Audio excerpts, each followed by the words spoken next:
ಇದು ಕಾಂಪ್ಲಿಕೇಶನ್ಸ್ ಆಗುತ್ತೆ, medical negligence, medical error ಅಂತ ಇದರಲ್ಲಿ ಗೊತ್ತಾಗಲಿಲ್ಲ, ಇದರಲ್ಲಿ ಆಗಿಲ್ಲ. ಅದು ಅದ್ರ ಜನಕ್ಕೆ ಗೊತ್ತಾಯಿತು. ಏನಕ್ಕೆ top of the top hospitals, Manipal, ಇನ್ನು ಯಾವುದ್ಯಾವುದೋ ಟಾಪ್ ಹಾಸ್ಪಿಟಲ್ ಕಿಮ್ಸಲ್ಲಿ ತೋರಿಸ್ಕೊಂಡಿದ್ದಾರೆ.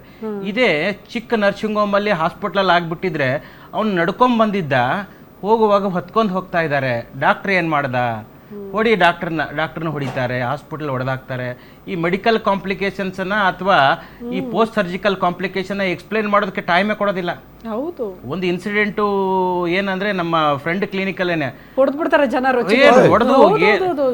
ನಾನು ಒಂದು ಹಾಸ್ಪಿಟ್ಲ್, ವಿನಾಯಕ್ ಹಾಸ್ಪಿಟ್ಲ್ ಅಂತ ಸೀತಾ ಸರ್ಕಲ್ ಅಲ್ಲಿ ಒಂದು ಹಾಸ್ಪಿಟ್ಲ್ ಇದೆ, ಒಂದು ಪೆಟ್ರೋಲ್ ಬಂಕ್ ಹತ್ರ, ಅಲ್ಲಿ ಕಾರ್ನರ್ಗೆ. ನಾನು ಅವಾಗ ಜಸ್ಟ್ ಬೆಂಗಳೂರು ಬಂದು ಹಾಸ್ಪಿಟ್ಲ್ ಡ್ಯೂಟಿ ಮಾಡ್ತಾ ಇದ್ದೆ. ಬಿಲ್ ಜಾಸ್ತಿ ಆಗಿದೆ ಅನ್ನೋದಕ್ಕೇನೆ ಒಂದಿಷ್ಟು ಅಲ್ಲಿರುವಂತ ಪುಡಿಗಳನ್ನ ಕರ್ಕೊಂಡ್ಬಂದು ಹೊಡೆದೋಗ್ಬಿಟ್ರು.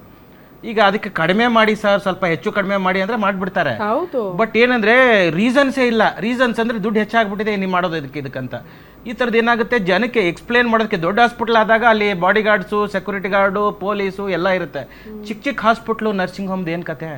ಅಲ್ಲಿ ಹೋದಾಗ ಡಾಕ್ಟರ್ ಎಕ್ಸ್ಪ್ಲೇನ್ ಮಾಡೋಕ್ಕೂ ಆಗಲ್ಲ. ಬಿಕಾಸ್ ಕಾಂಪ್ಲಿಕೇಶನ್ಸ್, ಪೇಷಂಟ್ ಯಾವ ಕಾಂಪ್ಲಿಕೇಶನ್ಸ್ ಇಂದ ಬಂದಿರೋ ಅಂತ ಹೇಳಲ್ಲ. ಪೇಷಂಟ್ ಏನು ಕೇಳುತ್ತೆ ಅಂದ್ರೆ, ಒಂದು ಡಾಕ್ಟರ್ ಒಂದು ಇಂಜೆಕ್ಷನ್ ಕೊಡಿ ಸರಿ ಹೋಗುತ್ತೆ.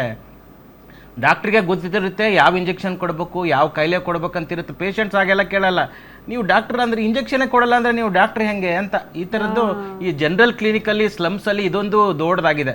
ನಿಜವಾಗ್ಲೂ ನೆಸೆಸಿಟಿ ಇದ್ರೆ ಡಾಕ್ಟ್ರು ಇಂಜೆಕ್ಷನ್ಸ್ ಕೊಡ್ತಾರೆ, ಮಾತ್ರೆಗಳನ್ನ ಕೊಡ್ತಾರೆ, ಎಲ್ಲ ಪ್ರಿಸ್ಕ್ರೈಬ್ ಮಾಡಬೇಕಾಗಿರೋದು. ಇಲ್ಲಿ ಏನಾಗಿದೆ, ಅವರೇ ರೆಡಿಯಾಗಿ ಬಂದಿರ್ತಾರೆ, ಒಂದು ಇಂಜೆಕ್ಷನ್ ಕೊಡಿ ಸರ್, ಮಾತ್ರೆ ಬೇಡ, ಒಂದು ಮಾತ್ರೆ ಕೊಟ್ಟರೆ ಇಂಜೆಕ್ಷನ್ ಬೇಡ. ಈ ಥರದನ್ನ ಅಡ್ವೈಸ್ ಮಾಡುವಾಗ ಬಹಳಷ್ಟು ಜನ ಚಿಕ್ಕ ಪುಟ್ಟ ಕ್ಲಿನಿಕಲ್ಲವರು ಸಾಕಷ್ಟು ತೊಂದರೆ ಆಗ್ತಾ ಇದೆ. ಇದರಿಂದ ಏನಾಗ್ತಾ ಇದೆ, ಡಾಕ್ಟ್ರಿಗೆ ಹಾನಿ ಆಗ್ತಾ ಇಲ್ಲ, ಇದರಿಂದ ಪೇಷಂಟ್ಗೆ ಹಾನಿ ಆಗ್ತಾ ಇದೆ. ಇದರ ಸಾಕಷ್ಟು ತೊಂದರೆ ಆಗ್ತಾ ಇದೆ. ಇವನ್ ಎಮರ್ಜೆನ್ಸಿ ಪೇಷಂಟ್ಸ್ನು ಟ್ರೀಟ್ ಮಾಡಬೇಕಾದ್ರೆ ಡಾಕ್ಟರ್ಗೂ ಇಂಟ್ರೆಸ್ಟ್ ಇದ್ರೂ ಟ್ರೀಟ್ ಮಾಡ್ತಾನೆ. ಅಕಸ್ಮಾತ್ ಟ್ರೀಟ್ ಮಾಡಿಸೋದು, ಉಳಿಸೋದ್ರಲ್ಲಿ ಆ ಟೈಮ್ ಇರುತ್ತಲ್ಲ, ಅಕಸ್ಮಾತ್ ಸತ್ತು ಹೋಗ್ಬಿಟ್ರೆ ನಿಮಗೆ ಮೊದಲೇ ಹೇಳ್ಬೇಕಾಗಿತ್ತಲ್ಲ, ನಾವು ದೊಡ್ಡ ಹಾಸ್ಪಿಟಲ್ಗೆ ಹೋಗ್ತಾ ಇದ್ವಿ ಅಂತ. ಕೆಲವೆಲ್ಲ ಎಷ್ಟು ಸಿಂಪಲ್ ನ್ಯಾಚುರಲ್ ಆಗಿ ಮಾತಾಡ್ತೀವಿ ಅಂದ್ರೆ, 18 ವರ್ಷದಿಂದ ಒಂದು ಮಗು ಸತ್ತು ಹೋಗುತ್ತೆ ಬಸವೇಶ್ವರ ನಗರದಲ್ಲಿ ಒಂದು ಹಾಸ್ಪಿಟಲ್.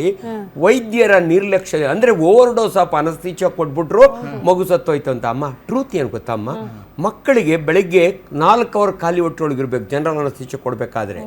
ಹೇಳಿರ್ತಾರೆ 12 ಗಂಟೆ ಮೇಲೆ ಹೇಳ್ಕೊಂಡು. ಬೆಳಿಗ್ಗೆ ಮಗ ಅಳುತ್ತೆ ಅಂತ ಅಜ್ಜಿ ಒಂದು ಗ್ಲಾಸ್ ಹಾಲು ಕೊಡ್ತಾರೆ. ಇದನ್ನ ಯಾರಿಗೂ ಹೇಳೋದಿಲ್ಲ.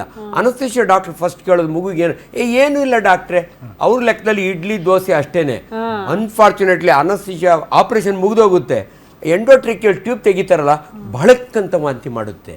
ಖಾಲಿ ಹೊಟ್ಟೆ ಇದ್ರೆ ಮಾಡ್ತಿರಲ್ಲ, ಅಲ್ಲೇ ವಾಂತಿ ಮಾಡಿದ್ರೆ ಆ ಮಗಿನ ಲಕ್ಕು. ಯಾಕಂದರೆ ಸಕ್ಷನ್ ಆಪರೇಟ್ ಇದ್ರೆ ಚೆಕ್ ಚೆಕ್ ಚೆಕ್ ಅಂತ ಸಕ್ ಮಾಡ್ತಾರೆ. ಆಪರೇಷನ್ ಆದಮೇಲೆ ಮಗು ಇನ್ನೂ ಕಣದೇ ಇರ್ದಿರಲ್ಲ, ಪೋಸ್ಟ್ ಆಪರೇಟಿವ್ ವಾರ್ಡ್ ಕಳಿಸ್ತಾರೆ. ಅಲ್ಲಿ ಒಬ್ಬ ಸಿಸ್ಟ್ರು 10 ಮಕ್ಕಳು ನೋಡ್ಕೊಳ್ಳೋದು ಇರ್ತದೆ. ಈ ಮಗ ಹಿಂಗೆ ಒಣಿತು ಅಂದರೆ ಆಸ್ಪಿರೇಷನ್ ಡೆತ್. ಸೊ ಅಂದರೆ ಕುಡಿದ ಹಾಲು ಆಸ್ಪಿರೇಷನ್ನು. ಸೊ ಇವಾಗ ಜನಗಳಿಗೆ ಅರ್ಥ ಆಗಬೇಕು ಅಂದರೆ, ವೈದ್ಯರ ನಿರ್ಲಕ್ಷ್ಯದಿಂದ ಓವರ್ ಡೋಸ್ ಆಫ್ ಅನಸ್ತೀಚಿಯಾ ಅಲ್ಲ, ಕಾಸ್ ಆಫ್ ಡೆತ್ ಈಸ್ ಅಜ್ಜಿ ಕೊಟ್ಟ ಒಂದು ಗ್ಲಾಸ್ ಹಾಲು.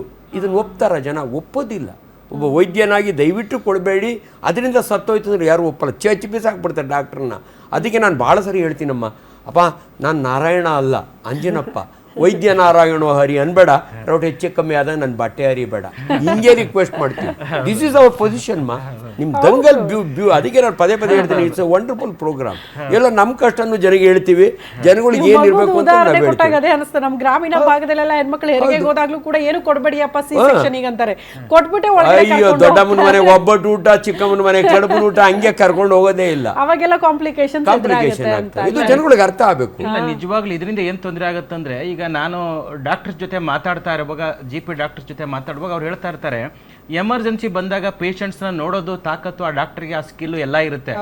ಈ ಪೇಷಂಟ್ಸ್ ಗಲಾಟೆ ಮಾಡೋದ್ರಿಂದ ಏನ್ ಮಾಡ್ಬಿಡ್ತಾರೆ, ಇಲ್ಲಿ ನಮ್ಮಲ್ಲಿ ಆಗಲ್ಲ ಅಂತ ಕಳಿಸ್ತಾರೆ. ಅವಾಗ ಕಳಿಸಿದಾಗ ಡಾಕ್ಟರ್ಗೆ ತೊಂದರೆ ಆಗಲ್ಲ, ಇಲ್ಲಿಂದ ಪೇಷಂಟ್ ತೊಂದರೆ ಆಗುತ್ತೆ. ಈ ಸಾವು ಆಗ್ತಾ ಇರೋದು ಪೇಷಂಟ್ಗಳಿಗೆ. ಈ ತರ ಬಡಿಯೋದ್ರಿಂದ ಡಾಕ್ಟರ್ಸ್ ಏನಾಗ್ತಾ ಇದಾರೆ, ತಮ್ಮ ಸೇಫರ್ ಪ್ರಾಕ್ಟೀಸ್ನ ನೋಡ್ತಾ ಇದ್ದಾರೆ. ಏನು ಇಲ್ಲ ನಮ್ಮಲ್ಲಿ ಆಗಲ್ಲ ಇದು ಅಂದ್ಬಿಟ್ಟು ಅವ್ರಿಗೆ ಪುಷ್ ಮಾಡ್ಬಿಟ್ರೆ ಕೈ ತೊಳ್ಕೊಳ್ಳೋ ಕೆಲಸ ಅಂತೀವಿ, ಕೈ ತೊಳೋ ಕೆಲಸ ಮಾಡ್ತಾರೆ. ಅದಕ್ಕಾಗಿ ಜನರಿಗೆ ತೊಂದರೆ ಆಗ್ತಾ ಇದೆ. ಡಾಕ್ಟರ್ ಆಗಿ ನಾನು ಯಾಕೆ ಹೇಳ್ತಾ ಇದ್ದೀನಿ ಅಂದ್ರೆ, ರೋಗಿಗಳ ಆರೋಗ್ಯ ನಮಗೆ ಮುಖ್ಯ. ನಾವು ಅವ್ರನ್ನ ಪ್ರಾಣ ಉಳಿಸೋದು ನಮ್ಮ ಆದ್ಯ ಕರ್ತವ್ಯ. ಗೋಲ್ಡನ್ ಅವರ್ ಆದಾಗ ಏನೇನು ಮಾಡ್ಬೇಕು ಅದನ್ನ ಎಮರ್ಜೆನ್ಸಿ ನಾವು ಮಾಡ್ತೀವಿ. ಆ ಮಾಡುವಾಗ ಏನಾದರೂ ತೊಂದರೆ ಆದಾಗ ನಿಮ್ಗೆ ಪೇಷನ್ಸ್ ಇರಬೇಕು, ಕೇಳಬೇಕು. ಡಾಕ್ಟರ್ನ ಎಕ್ಸ್ಪ್ಲನೇಷನ್ ಮಾಡ್ತಾರೆ ಅವರು.